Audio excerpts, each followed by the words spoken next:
Hey guys, welcome back to the Lou Perez Podcast on the Lions of Liberty Podcast Network. I'm your host, Lou Perez, and today I am joined by Gaby Blanco, who is with the Dissident Project. Hi, Gaby. Hi, thank Hi. you for having me. Thank you. Well, I came across your stuff via Instagram, and I think it was in regards to I had posted something about Cuba, and you had commented, and then I looked at your stuff, and I'm like, oh, here's someone who does quite a bit in regards to Cuba, and I was like, you know what, I haven't had anyone on my podcast yet who could talk to me about Cuba, excuse me. That's right. So yeah, can you tell us a little bit about the Dissident Project and what it is and how you got started with that? Yeah, for sure. So I'm born and raised in Havana, Cuba. I've been here in Austin, Texas since late 2019. I've been with the Dissident Project for about a year now, since last year, and basically is this nonprofit organization that puts dissidents like me or people like me that have left authoritarian regimes, countries like Cuba, and they put them in front of student audiences here in the U.S. So we get to talk to high school students. We'll come to your school at no charge to your school just to sort of share about our life experiences in our home countries, what happened over there, and hopefully answer some of the questions. We always do a Q&A, which is really fun because high school students have a lot of questions, and there's always a lot of unknowns when it comes to a country like Cuba. So we're just happy. We have people from everywhere at the Dissident Project. We have Venezuela, we have, well, yeah, Cuba, we have North Korea, China. So it's just always really interesting. We have several schools that as well keep having different dissidents back because it's always a new experience to hear from someone whose life has been a little bit different. And hopefully we can um, help preventing those type of policies that have affected the millions from spreading all over the world and from continuing to come here to the US. So Yeah. that's pretty much what they do. So when you have, all these different dissidents, do you ever feel like it's a competition to be like who had it harder? Or you like who like out of everybody, I mean, who had it harder? I mean, when you start talking to I guess someone from North Korea, I'm like, man, that seems like a pretty A tough one to hundred beat, percent. right? 100%. Yeah, her story is unmatched. I mean, I can't even imagine. There's definitely levels to the stories that we've all had. That's why I guess it's really interesting if in school once several dissidents and you just can sort of see the same policies but at different stages and taken to different extremes and what those have looked like. You may find a country like Cuba or a different country where it hasn't gotten to that point yet. It may be a little bit more similar to what they're trying to implement here in the US or other countries. And then you can see what those policies taken to the extremes actually look like. So it's a great balance that we Yeah. have between all dissidents. So you came to the United States in 2019, you said? Is that it? Yeah, late December 2019. Yeah, how did that happen? What is that process like? Because I think when most people think about Cuba, at least from the United States perspective, we always imagine it like you came here on a raft. Like you put together, whatever you could find in your Few backyard. sticks and just, Yeah, yeah. yeah, and then just went sailing the 90 miles, to Florida. Uh, y- how'd you get here? What was that I've been process I've like? been asked that question many times. I'm not that brave, unfortunately. My dad was here. My family they've been here for 13 years, I believe now. So my dad has my stepmom and my siblings. They actually came before me. So my process took longer. I always say when you think of well immigration in general, it takes a long time. So my process took 6 years and until I finally was able to fly in here, I did fly in to join them. Yeah, well, is there a special program or something that to do that? Because I would wonder. I mean, obviously the Cuban government knows that you're trying to, I mean, defect, right? So yeah, what is that like? So I've actually been very blessed. I was working in the Cayman Islands before I came here. Oh, Leaving Cuba indeed is It's really difficult. It's easier today than it was, say, 20 years ago, 40, but it's still very difficult. So I got a work permit in Cayman. So I was working over there, but I was still a Cuban resident. So the process to come here, in my case, was family reunification process, which again, that's what makes it so long. Although it's absolutely worth the wait. I always say we always had it clear we wanted to do things, a certain way and just wait for that. And so we did, and it took 13 years. I didn't get to see, well, 10 years. I didn't get to see my family, but yeah, the sacrifices you make to finally have everyone residing in a country that isn't, Cuba. Yeah. So how long were you working in the Cayman Islands? How long were you away from Cuba? So overall, it was 5 years, but I had gaps in between where I had to be back for a few months, 10 months at some point. So back and forth. It was a period of 5 years. And then I eventually moved here in 2019. So really, I've been working outside of Cuba, which was the biggest blessing since I was 23. Yeah, Since you were 23. so 2014.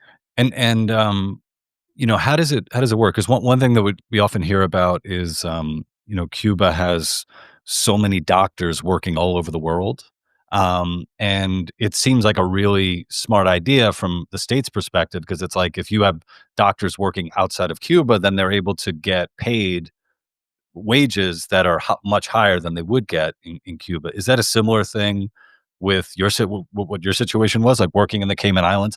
Did you have to send money back? Like how much, how much does the Cuban government, take from you when of your earnings? From me, they couldn't. So medical missions, which are basically modern day slavery, everything medical, everything education, those industries are completely government owned. So Cuban doctors actually do not get paid directly by any country. That's actually one of the main sources of revenue Oh, that Cuba has.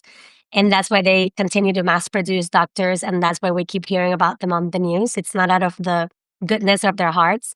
Cuba gets paid anywhere from $3,000 to $7,000 a month per doctor they send on these missions, and doctors get paid a few $100s, which is still a lot more than they would make in Cuba. So they go and they face terrible situations. They get sent to the most remote places on earth. They've been kidnapped and raped and killed.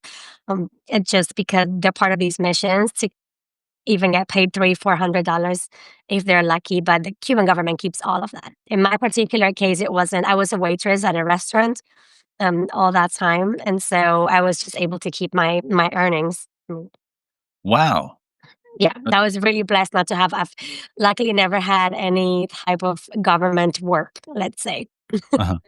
Oh, so is that a relatively new thing where they would let people leave the country to go work? That is extremely new. Like in my parents' time, that would have never happened.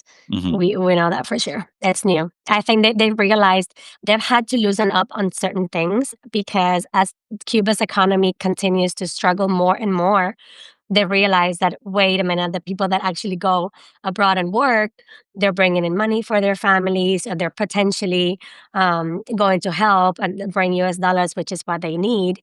So that's not always the case, but they're counting on that. So whereas the beginning of the revolution was anyone who left had to be gone for good, you were never allowed to contact your family abroad ever again. Whoever left was never allowed to come back. Now that's changed in recent years, and they're trying to push for more Cubans to come back and, get their residency permits again and invest if they can because they want that money. Hmm. Um, yeah, with the just going back to the medical missions. Yeah, I had uh, yeah, again, like anytime that I kind of hear about it, and most of the things that I hear about Cuba, to be fair, come from people who aren't Cuban or aren't in Cuba. Especially when you look at social media, the amount of people who are posting things about how great Cuba is, or anything that's wrong with Cuba, it's the fault of the United States. So anybody who's posting that, they never seem to be actually in Cuba posting this. They always seem to be outside. And if any of them had the opportunity to go to Cuba, the big thing is that they get to go to Cuba and then leave Cuba, to leave freely to come back to the United States and talk about how, you know, to extol the virtues of communism. So when I heard about, the doctors being all over the world, I was thinking, maybe it was just, naive of me, but I was thinking like, oh, they must get to keep a good amount of their money that they're making, and as you say, that's not the case. That would make sense anywhere where people were not being treated as slaves, pretty much, where their masters get to keep the money and just pay them whatever they feel they deserve. But that's how it works in Cuba. There are so many misconceptions when it comes to our country, and the biggest one is for sure healthcare and education. Those two Mhm, things you always hear. I mean, how bad can it be if Cuba sends doctors everywhere? Well, yeah, they make a lot of money. They make billions out of the medical missions. Of course, they mass produce doctors. That's why also the quality has dropped dramatically. So by the time I graduated, they offer the career of medicine to pretty much anyone. And even if you don't want it, they try to push for it. Even if you don't have good grades for them, it's just anyone that wants to become a doctor. They're trying to push for that because they're going to make money out of it. mhm. So anything that was remotely an accomplishment at some point, like the quality of education or the quality of healthcare, um, has dropped dramatically. Yeah. Yeah, that's interesting. It reminds me of something I heard recently, when it comes to immigration into the United States, in particular from like the Indian subcontinent, so like India, or is Pakistan considered part of the Indian subcontinent? My I apologies. think so. For, I for all think my so. geographers out there, I'm really sorry if I got it wrong. But one of the things that I heard is that in the United States, getting to the United States is such a benefit that obviously people are going to fake documents and that sort of thing, because it's like the the risk to reward is so lopsided. Yeah. So there are a lot of these instances of people coming over with fake documentation, or degrees from colleges that aren't necessarily either a real college or not the best college, and grades and scores and all that, because it makes sense to flub things, to fudge things, excuse me, to get over here. And that and as you described with with the Cuban medical missions, yeah, that would make total sense. It's like if you're making a lot of money, it's like it's to your benefit to make it a little easier for your people to become doctors, so you could send them on a one-way trip to around the world, and then they could send their money back. Exactly. Yeah. And whenever a doctor has been kidnapped, or Cuba's not going to intercede, they really do treat you as, cattle, as slaves, and they are disposable. They just want their money. And it's another one of those things that Cubans have been fighting for a long time, and we face so much opposition from countries. Like even when you come to the U.S., I think one of the biggest surprises and what sort of caused me to look for an organization where I could start talking to people a little bit more, and that's how I found the Dissident Project, was precisely that the amount of people fighting back. So we leave these countries. Many people risk their lives. We move here, we start over, we start sharing about our experiences, and then you're told, that you're ungrateful, that that's not the case, that this is not true. And you're like, wait a minute, it is true. I come from there. I just came from there.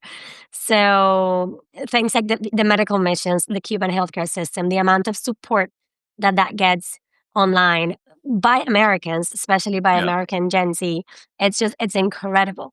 And if people are dying on the on the ocean, or people are faking documents, people are risking and committing all sorts of crimes, which is obviously not something I agree with, but they are doing it because of how bad the situation is back home. So now here they get to hear how it's not so bad, how this is free, how we should be more grateful. And of course, no American or pretty much anyone is lining up to do medical tourism in places like Cuba these days. So it's really hypocritical what you get to see online, and all of the support that governments like mine get from the comfort of capitalism, from the comfort of knowing that even with all the issues, and even um, yeah, with how expensive the healthcare system is here and with all the reforms that are needed, you will still get access to incredible medical care, which we do not have. So that comparison is not even, it's just cannot even be made. Yet yeah, the American youth seems to be convinced that Cuba is a place to look up to in any way, and Mhm. that a lot of what we have there should be replicated over here. And that's, of course, not the case. Yeah, with when it comes to medical tourism, and I've, heard people talking about it, places that I think, that I see quite a bit, people going to Mexico for medical tourism, like paying out of pocket, and they're like, you get to, if you pay out of pocket, you get to stay in, pretty good hotels and be able to get the treatments and all that you need. But yeah, I never hear anybody saying like, "Oh yeah, you got to go to Cuba for medical tourism." It's usually Mexico. I think with the I don't know if it's the Philippines. That's like that's another one. But yeah, I never. Yeah, Cuba never seems to You come never up on hear that. that. Yeah. It's terrible. It's declined so much, and I think even with the case of Mexico, obviously it's closeness. My dad right now is going through some health situations, and he's been to Mexico a few times, not because the healthcare or the quality of healthcare is better necessarily, but because the waiting times are Mm, so much shorter, and that is something that absolutely should be the amount of bureaucracy that we have to deal with here in the U.S. If you have an emergency or you cannot afford to wait, weeks or months. Um, that's something that people go to these countries for because you'll get treated the next day. Of mhm. course, you have to pay out of pocket, but sometimes you don't have the luxury of time. But still, the comparison between US and Cuba, it really makes no sense. It's incredible. It's like you want to improve on what you have here. Great. You do not look to a place like Cuba for any type of improvement when it comes to anything. Yeah. So, yeah. So what was, you said you were 23 when you started working, in the Cayman Islands. So obviously you spent, a good part of your life, in Cuba. I mean, what was it like, what was it like growing up there? I know it's a pretty broad, question, but like, what did your parents do for a living, in Cuba? Yeah, so I come from a very just an average family, I would say. Only one of my grandparents went to university. Both my parents did. They're engineers, so they had what's considered good average salaries. Of course, that in Cuba means pretty much nothing, but Mhm. I guess it would be like a regular lower middle class family. It wasn't until I got older and especially after I left that you start realizing how much you normalize because there's always someone that's worse, right? In Cuba, so you grow up, you don't have necessities, everything is a struggle. You can make ends meet, but that's just normal. And it wasn't until I got older and left, and I'm like, wait a minute. So, no, it's not normal to have to use a neighbor's fridge because you don't have a fridge. Wait a minute. It's not normal to have to cycle back and from work all day, every day for miles under the sun because you don't have transport. So, I mean, life was tough, but we made do. It helped to know that we were going to leave. Like my entire life, everything my family, my dad's side of the family, especially, and him focused on was we have to leave this country if we have any hope for a better future for any of us because things are only going to get worse, and that's exactly what's happened. It's so much worse now in terms of the economic situation, the social situation, the morals, the values, everything is in shambles. So he was kind of able to predict that from early on, like from 30 years ago. So it did help to be able to work towards having to leave. And that's sort of what got him to make the decision of leaving his family behind and leaving himself first. And then my siblings joined him and then I joined him. So yeah, I mean that's the biggest hope any Cuban has is to know that eventually you will leave. Where, like, where did your dad get the idea to leave? Because I would imagine, and if I'm assuming, something, just, please correct me, but I would imagine that, as you're growing up, part of your education is talking about how great communism is, how great Cuba is, and all that. So it's like, how do you how do you break out of that? Like, what is it that, your father saw, that was like, you know what? There is another world out there, and in particular the United States, that I got to get there.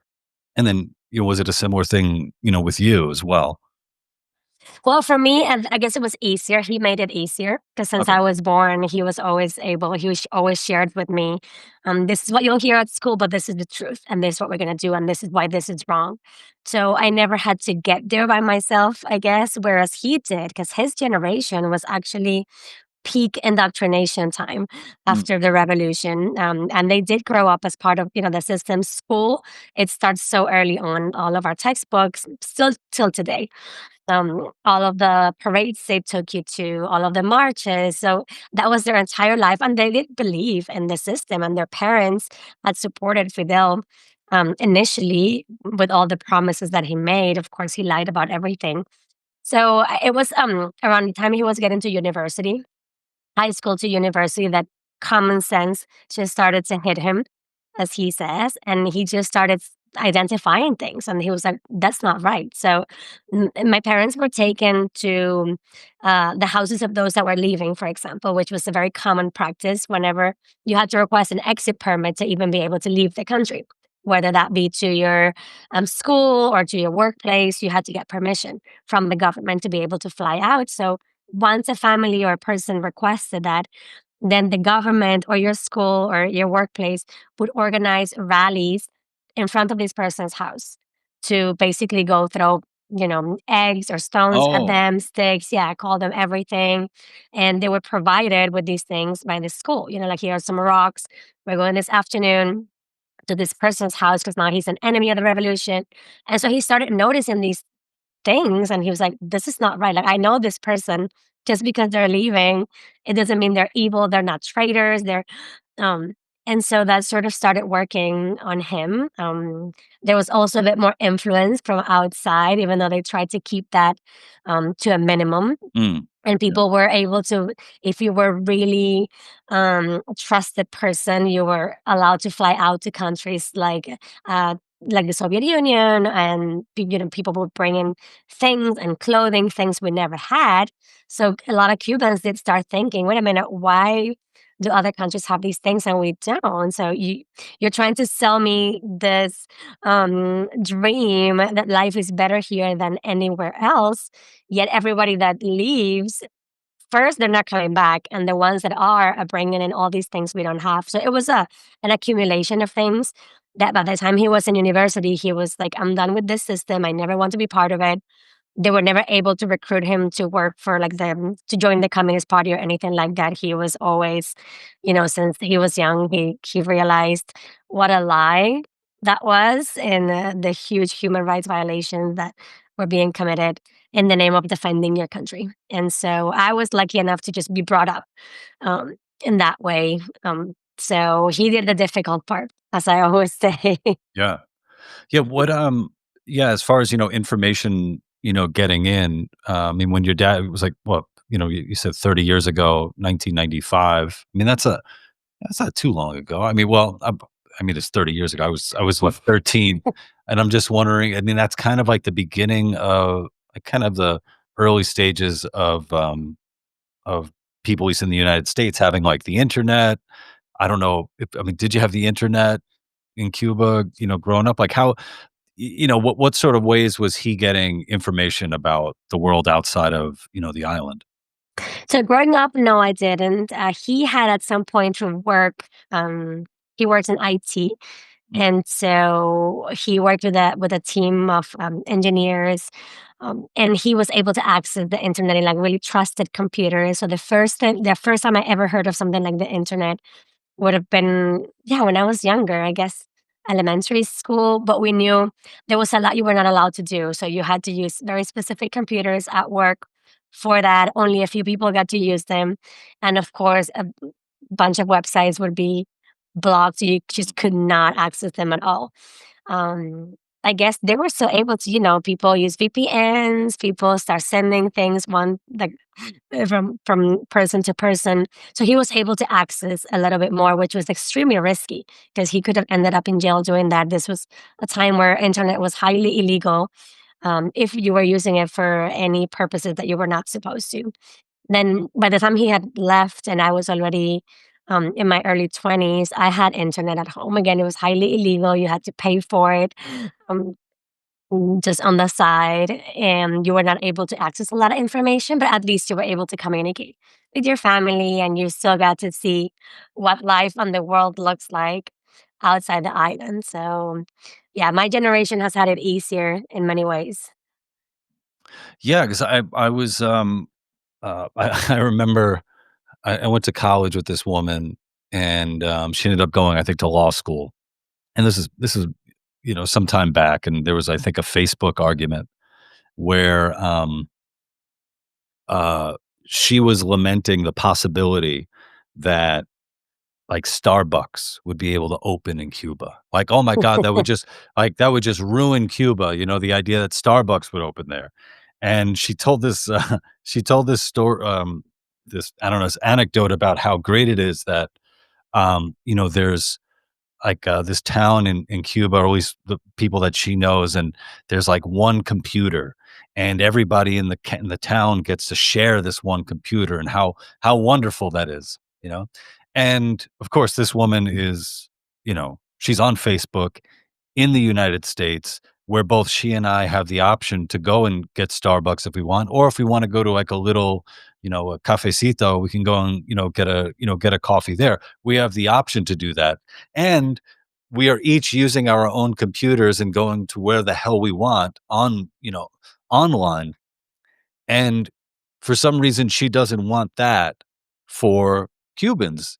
And it's almost like, I don't know, there's something about Cuba where it's almost like people want you to be kind of a museum that like, don't change it, don't change this museum, don't bring anything new in. They love seeing the old cars, and, "Oh, how amazing is it that here's a Ford from the 1950s that's still running?" And, on that front, on the car front, I think old cars look really cool, but, you know, it would be kind of like, I don't know, 50 years from now, have someone still driving like a 2025 like Kia, and be like, "Oh, well, that's not that cool," because if you don't have a choice in the matter about what new car you're driving. But, yeah, there was just some, there's just something where, Cuba is held to this almost no standard. It's almost like, no, no, don't. It's okay that Mhm. we get to experience all these great things and have the option to do that. You stay the way you are. Don't change Cuba. Yeah, people love to glamorize misery and poverty for others, is what I say. I haven't heard the Mm, Starbucks um, the thing, but I've heard it with McDonald's a few times. Like, it would be mm, so awful to just go ahead and see a McDonald's now in the middle of old Havana. We need to keep it how it is, keep that charm that it has. And it's like, really, would it be so terrible that Cubans now had access to, different businesses and different options and cars that are not falling apart and that don't take your entire lives and salaries to even keep running? Would that mm, be so terrible? So that's exactly, they want Cuba stuck in time because it's so exotic for people to visit for a few days and see the crumbling buildings. And it's like, oh, those are so cool. I'm happy I don't have to live there though. They're right. falling apart. People die, every month from these buildings collapsing. But I mean, but it looks so cool. So let's just keep it as it is. You don't want modern buildings. It's incredible. It's incredible how they've managed to glamorize the misery that Cubans live through every single day and the lack of options that we have in terms of everything. And they want that again for them, but not for, for Cubans, but not for themselves. Because Yeah. no, you don't see anyone in a rush to move there anytime soon. So, all of the things that people enjoy and take for granted in other countries, they are actively trying to prevent from Cubans to be able to access them. And it's like, how about we make our own choices of what cars we want to drive and of what house we want to live in and what businesses we want to have around us. Yeah. Or So, yeah. what books you can read. I remember Yep. What reading. music? Yeah, music. Yeah, I remember reading something a while back. There was uh, uh his name's Nat Hentoff, and he was a civil libertarian. Wrote for the Village Voice. I believe he was a critic, like a jazz critic, but very much a First Amendment free speech guy. And one of the things that he had talked about in Cuba, how they were making it was illegal to have like a personal library. Was that true? Like it was illegal to have like your own books. And they I'm were going sure and they were going Cuba after has banned. librarians as well. They're going after librarians as well for, because, librarians are the ones who, they They have are the the books and this. problem. Yeah, they're the problems. They're the Yeah, problem. yeah. Yeah. And it's just that, things like that, like uh, anytime, I see people just, praising Cuba for any sorts of reasons. I mean, one of the things you want to point out is like we've been talking about, the standard of living and not having a choice in the matter. And then also just not having a choice when it comes to who serves in your government, right? I mean, what do elections look like in Cuba? On the local level, on the national level, what is that? They're a complete fake. You've never had an option. You had the one president, and then he passed away, left his brother, and then they assigned the current president, which who no one voted for. So we have no elections, pretty much. Many people don't even bother voting because it's fake. Mm, You can't disagree with anything. You'll be expelled from work. You'll be expelled from university. You'll be put in prison. Worst case scenario. So it's a complete fake. Yeah, yeah, and it always people have lost so much perspective in countries like the U.S. because you have so many avenues to complain and if you have a political candidate you're not happy with, how much can you campaign against this person and how much can you go on social media and complain? And so people will complain about the government or the administration in the US, regardless of who it is. But then they'll turn to places like Cuba and feel, oh no, but this is okay. I yeah, like we need to learn from them. And it really makes no sense. If you think there's corruption in a place like the United States, you can't even imagine what it looks like in a socialist country where an even smaller minority of people, so a very, very corrupt government, own absolutely everything, every resource, every industry. Imagine what that looks like. So for all the people calling, human rights violation when it comes to what Donald Trump or whatever, but then they turn to a place like Cuba and they're like, no, but this is so nice. yeah. This is great. You guys are doing a great job. It's so hypercritical. Yeah, I had a little back and forth on X with somebody who was talking about who was actually pointing to uh he had gone there, I guess, as a tourist, or who knows how he got there, but he had gone to Cuba and he said he was able to access Twitter when he was there and to post stuff every day. And then he directed me to a an influencer on YouTube and Instagram who does like kind of tours of Cuba, his island. And I have to watch more of the videos, but the guy I was interacting with said that guy is very hypercritical of the stuff that's going on in Cuba, like I guess socially speaking and culturally speaking, but not necessarily critical against the state, because that's kind of the line. Things may have eased up over the years, but that's the line where you can't cross as far as being critical of the state. Is that accurate? That's exactly how it is. They'll watch you as soon as you start having a bit of a following, a bit of a voice, they'll start watching you. And as long as you're not becoming a big issue, they'll let you keep going because then again they feel it shows how democratic Cuba is. And see, we do allow dissent and we do allow people to complain about the situation, but not really. Mm, You have to be very specific about the things you're denouncing. You have to be very careful to point to all these. You can point to the issues, but you have to be very careful who you blame for those issues. You can just leave it up in the air like many people do, and it's like there's no electricity. People are struggling, and that's that. So that could be the fault of the United States, like you read here on social media. Pretty much every American is blaming anything that happens in a place like Cuba on the United States, even on the current administration, even though it's been there since yesterday, pretty much.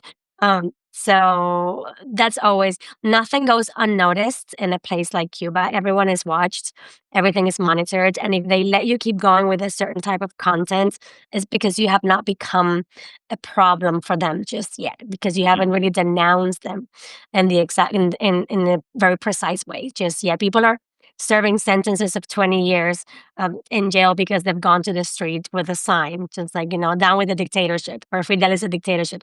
That's it. That's all it takes. You complain about the trash on the street or the fact that there's no fuel. We'll just watch you and see where you go with that. Mm. So people are very careful in Cuba still. Yeah, I've been seeing more stuff. Comments are always about, the United States is always at fault. And look, I don't agree with the embargo. I wish I think for reasons, kind of as you described, just like yourself and your father, I feel like the more open that the US would be with Cuba of getting, information and trade and stuff like that. I just think, Cubans would see like, wow, there's an incredible alternative we have to communism, and it's the kind of life that you could live in the United States. So I'm sure I'm against the embargo, but in the same token, like everyone who brings up the embargo as a sort of the one reason why Cuba is the way it is, it's like they are against, the economic sanctions that the United States has on Cuba, but they don't give a shit about the Cuban regime's economic sanctions on its own people, Right. and like for example, you can blame the embargo all you want, on the United States, but that's not the reason why, Cuba only recently made it legal to start a private business, Like I read that it was as recent as 2021, 4 years Yeah. ago, where Cuba was like, "Yeah, you could start a business and have perhaps have an employee," you know? And it's like, you know what? If you think that the United for the 70 years or whatever that Cuba, that Cuba's been around in its current state, they would have been in a lot better shape if they would allow even just their own people to have, private businesses. Like, hey, you could probably still keep out the foreigners, and say like, hey, look, you can't, own anything here. You can't open up your Starbucks. But if somebody wanted to open up a cafe and have like 5 employees and and and whatnot, you'd be, I think, in a much better shape, you know. Right. So most Cubans are huge supporters of, market economies and free trade. The embargo is one of my favorite topics, and the reason why we don't see more Cubans pushing to end the embargo first, it's because we know that isn't truly the cause of all of our issues. Sanctions were introduced in 62, for example, and before there, in the first 3 years of the revolution, we already had all the issues that we have today. We had mass exodus had already started. Hundreds of thousands of Cubans had left, and it wasn't just the rich property owners, like many Americans seem to want to push that narrative forward. Like Yeah, I want to Fidel talk freed about the that. slaves. Mm. He did not free the slaves. We haven't had slavery in Cuba since the 1800s. So no one at the time of the revolution was either a slave or a slave owner. There was inequality and there was exploitation. Of course, all of that is worse today, but there was no slavery. And we had a mass exodus of everyone: professionals, skilled workers, teachers. Over 3,000 teachers left the country. Half the doctors in Cuba had left by the time sanctions were even introduced. We had shortages of everything. We had no fuel. We had necessities. We already had the food ration system in place because, well, it turns out people didn't love having everything taken from them, and it wasn't just the rich property owners.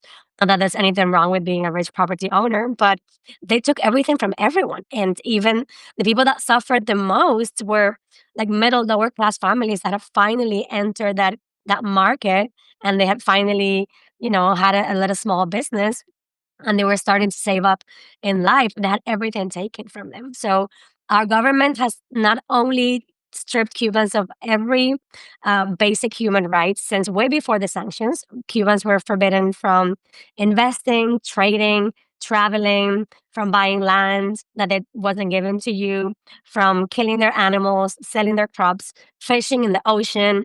All of that was already in place way before the sanctions. So, of course, our economy was in shambles way before the sanctions. And as a big supporter of capitalism that we are and free market economies, we know that unfortunately sanctions are not the reason that Cubans are struggling in the way we are. It's the regime, it's what they've done.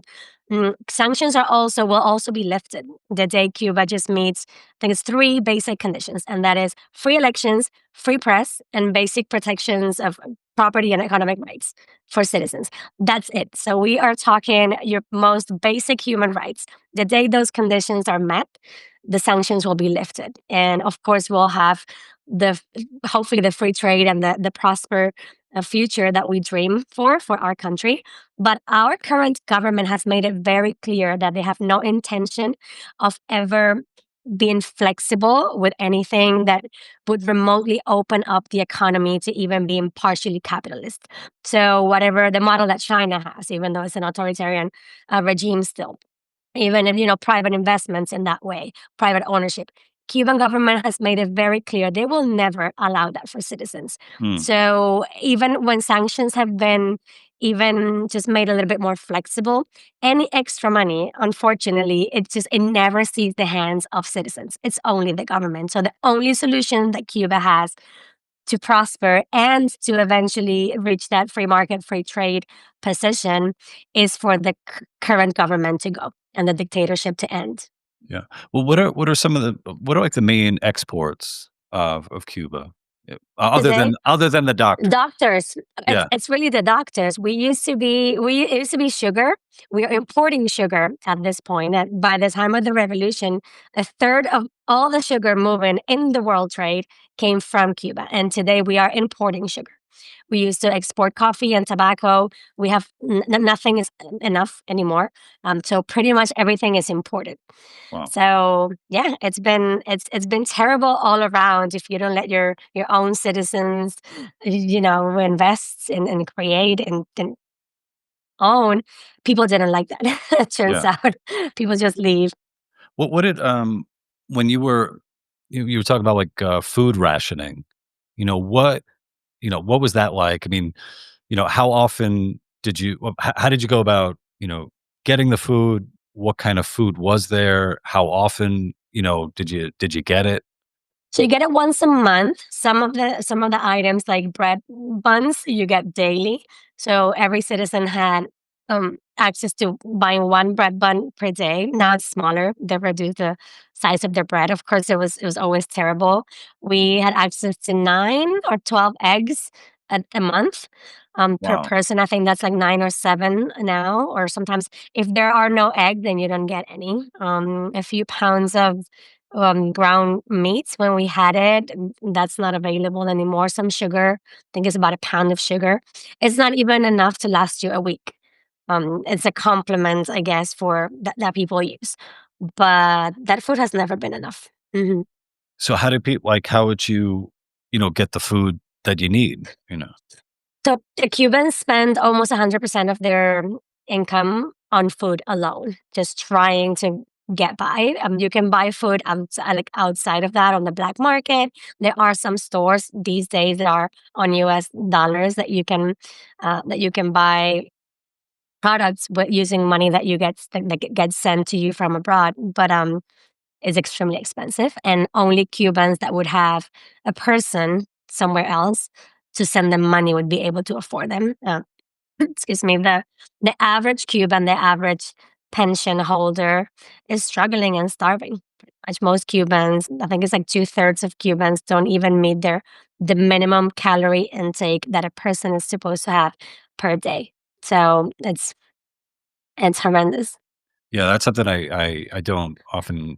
This is the first time that I'm hearing about it. Just not about Cubans not being able to The even meet their food situation, yeah, it's calories. Yeah. incredible. And I've read a few comments on TikTok recently telling me how Cuba has eradicated hunger and has Mhm. eradicated poverty. And I'm just like, where are people getting these numbers? Like, where the amount of human rights organizations denouncing the Cuban situation?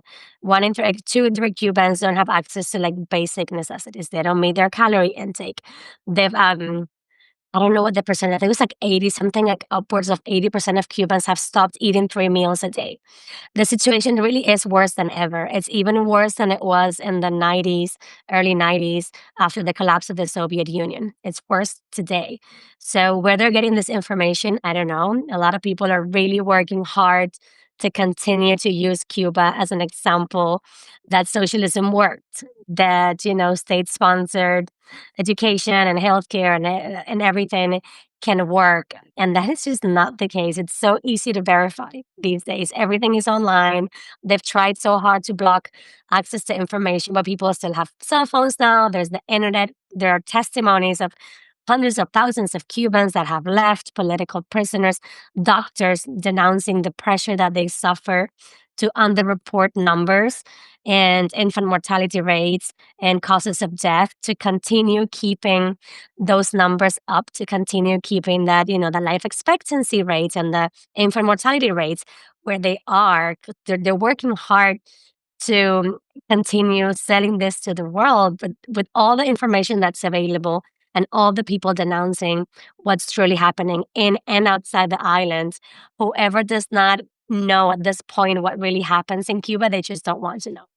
It reminds me of that video that I saw that went viral. Of it was a Cuban guy's first time, I think, in a Costco in the U.S., and he just couldn't believe everything that was there. Just all the food piled up.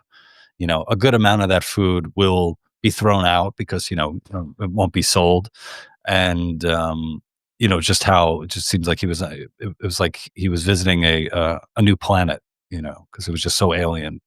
Yeah, one never forgets their first experience in a supermarket in a capitalist economy. I think that's just a once in a lifetime experience. I always tell people before I got to Cayman Islands, so by the time I was 23, almost 24, because I turned 24 that year, I tasted things for the first time, like a strawberry, a blueberry, a pancake, bacon. Like none of these things we ever had. None of those things Cubans have access to. So it was really just the first time as an adult that you're like, oh, bacon. This is Yeah. so great. Did you get with the rations, with the food rations, uh, was fish a part of that at all? I mean, you're an island, It right? used to be. It used to be, Uh, but it hasn't been for a while. Now, we're an island, but citizens are not allowed to fish freely. Never for products like lobster and shrimp, because those belong to the government exclusively because they're regulated products. But even just for offshore fishing in general, you need very strict government licenses, and they restrict anything. Water sports in general, just being in the water, is really restricted to prevent escapes. oh yeah, I mean, So yeah, I could see that. I could see somebody getting clever with like a parachute and ski and water skis, and trying to find a way to make it to Cuba yeah. with the wind. But that's look. I mean, so much of what you're describing is obviously crazy and hard to believe because it is.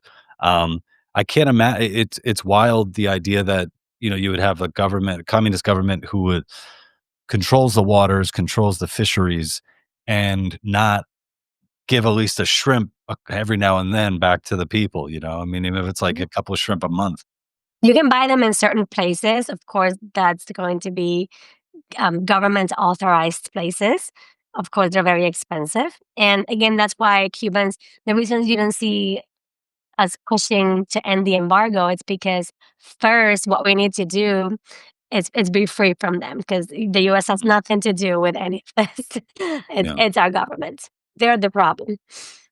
Yeah, I think recently I saw um, an account was celebrating, I guess, the anniversary of the revolution. I don't know where, uh, and I said, thanks to the revolution, uh, Cubans in Miami are able to freely criticize the Cuban government, you know, as opposed to obviously the Cubans, in Cuba. But it is such a stark difference when you look at, say, Havana compared to Little Havana in Florida. Yeah. It's like comparing, East and West Germany and North and South Korea, just because anyone who's been to Miami, I mean, when you describe Cuban food in Cuba, it sounds very sad. But then when you talk about Cuban food in Miami, then it's like you have this, It's nice. it's nice and this elevated experience and delicious. And again, you have all these choices about what where you want to eat and what you want to eat. It's pretty it's pretty incredible. Um, do you Yeah.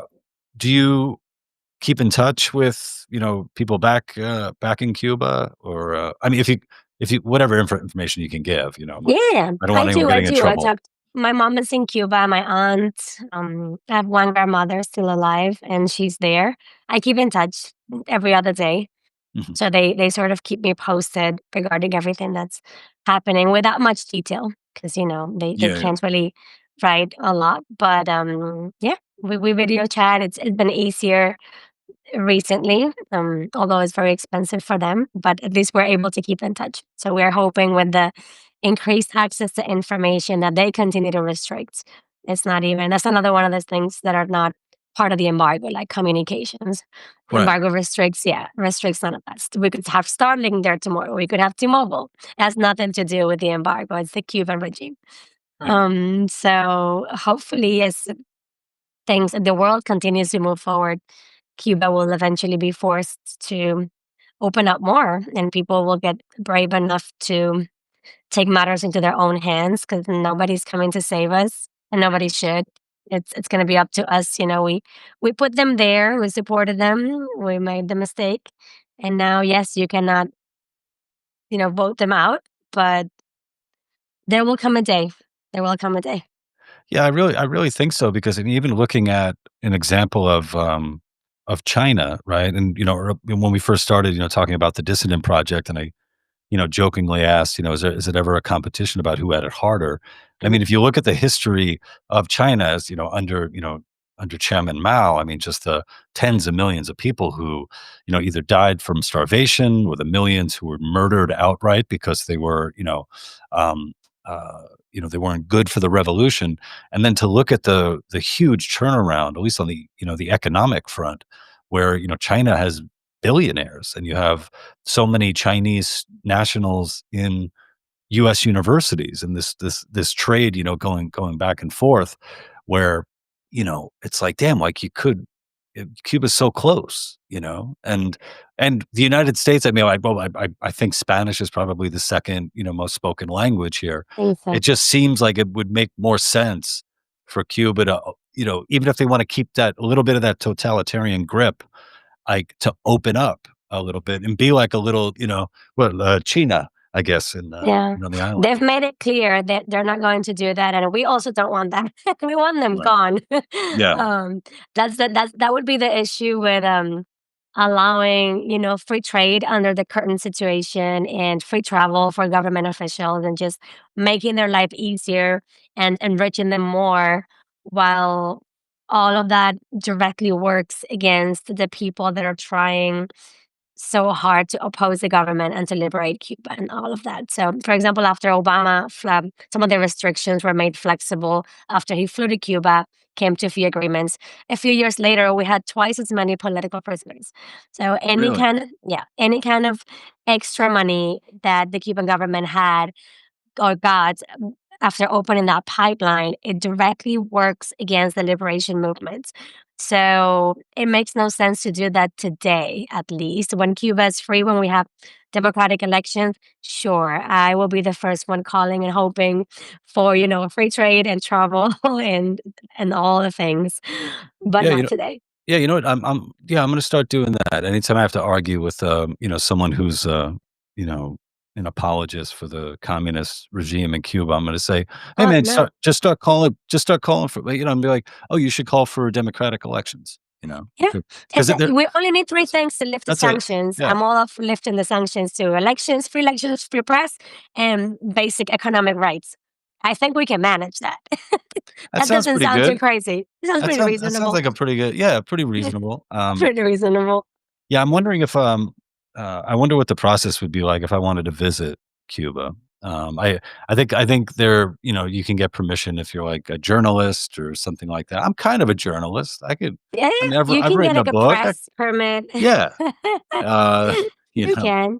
Just Yeah, make sure if you are going to, it's almost impossible to visit Cuba and not have some of that money going directly to the dictatorship because they do control everything. But there are ways to minimize that. So you stay in private homes, you only yeah, eat, from like very small businesses or homes, and you never stay at a government hotel or anything like that. I think that's even a requirement for any of these visas, hopefully. So there are humanitarian missions and medical tourism that nobody goes yeah. to, but there are ways. I'll So go there for a haircut. And I just I realized heard that. I Yeah. realized my hair's looking like Chairman Mao's right now. My hair I don't think you sucks. want to get any services while you're there. I do. No, I will recommend. I would do as little as I possible. just little as I can down there.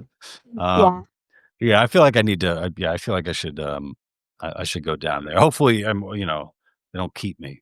So, well, Hopefully they don't.